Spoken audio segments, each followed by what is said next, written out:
Bhujbal form या भुजबळांच्या बंगल्यावरून काल संध्याकाळी 7 वाजण्याच्या दरम्यान ड्रोन फिरताना दिसलं। ड्रोन कॅमेऱ्यानं बंगल्याची रेकी केल्याचा संशय आहे। त्यानंतर पोलीस उपायुक्त मोनिका राऊत यांनी बंगल्याला भेट देऊन पाहणी केली। त्यांच्या घराच्या बंदोबस्तामध्ये वाढ करण्यात आली आहे। काँग्रेस आणि राष्ट्रवादीच्या नेत्यांनी तुमची नौटंकी बंद करा आणि सांगलीमध्ये चंद्रहार पाटलांना मदत करण्यासाठी सामील व्हा असं आवाहन संजय राऊत यांनी केलं। नाहीतर लोक तुम्हाला माफ करणार नाहीत असा इशारा राऊतांनी दिलाय।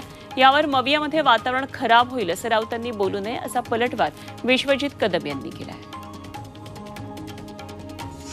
सांगलीमध्ये लोकांना आता बदल हवा आहे अशी प्रतिक्रिया संजय राऊत यांनी दिली। विशाल पाटील हे काँग्रेसकडून लढण्यावर ठाम आहेत, मात्र त्यांचे पायलट कोणीतरी आहेत आणि विशाल पाटलांचं विमान गुजरातला जाऊ नये याची चिंता असल्याचं म्हणत राऊतांनी नाव न घेता विश्वजित कदम यांच्यावर अप्रत्यक्ष निशाणा साधला। सांगलीची जागा ही कोणाची हे जनावराला विचारलं तरी ते सांगेल असा पलटवार विश्वजित कदम यांनी केला।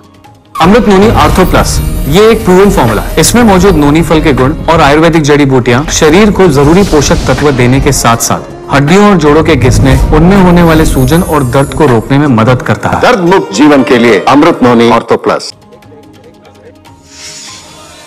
सांगलीमध्ये काँग्रेस कार्यकर्त्यांनी संजय राऊतांच्या वक्तव्याविरोधात निदर्शनं केली। इथून पुढे राऊतांनी सांगलीच्या काँग्रेस नेत्यांचा उल्लेख सन्मानपूर्वक करावा अशा सल्ल्याचं पत्र काँग्रेस नेत्यांकडून जारी करण्यात आलं। संजय राऊत यांच्या सांगली दौऱ्याच्या पार्श्वभूमीवर काँग्रेस आणि शिवसेनेमध्ये पुन्हा कार्टून वॉर रंगलाय। काँग्रेसकडून संजय राऊतांचा चाचपणे दौरा अशा आशयाचं कार्टून व्हायरल करण्यात आलं, तर शिवसेनेकडून सांगली काँग्रेस फुगा अशा आशयाचं कार्टून व्हायरल करण्यात आलंय। 2014 आणि 19 मधील काँग्रेसच्या पराभवाचा मजकूर यामध्ये दर्शवण्यात आला आहे।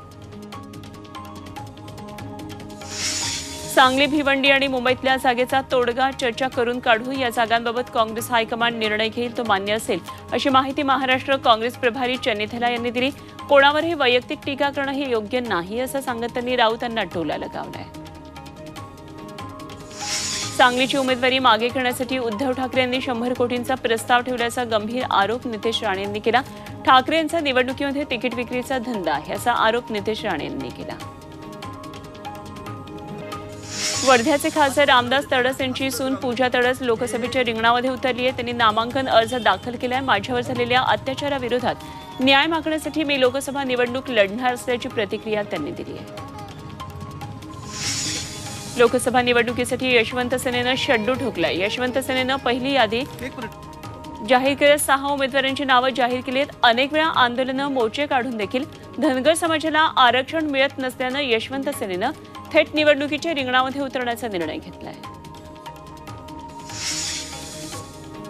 एकीकडे श्रीकांत शिंदेंच्या उमेदवारीला कल्याणमध्ये भाजप कार्यकर्ते विरोध करत असताना श्रीकांत शिंदेंचे माहितीचे उमेदवार असतील असं उपमुख्यमंत्री देवेंद्र फडणवीसांनी जाहीर केलं। एक प्रकारे श्रीकांत शिंदेंच्या नावाची घोषणाच देवेंद्र फडणवीसांनी केली। त्यामुळे आता कल्याणमधून श्रीकांत शिंदे विरुद्ध ठाकरे गटाच्या उमेदवार वैशाली दरेकर ही लढत निश्चित आहे।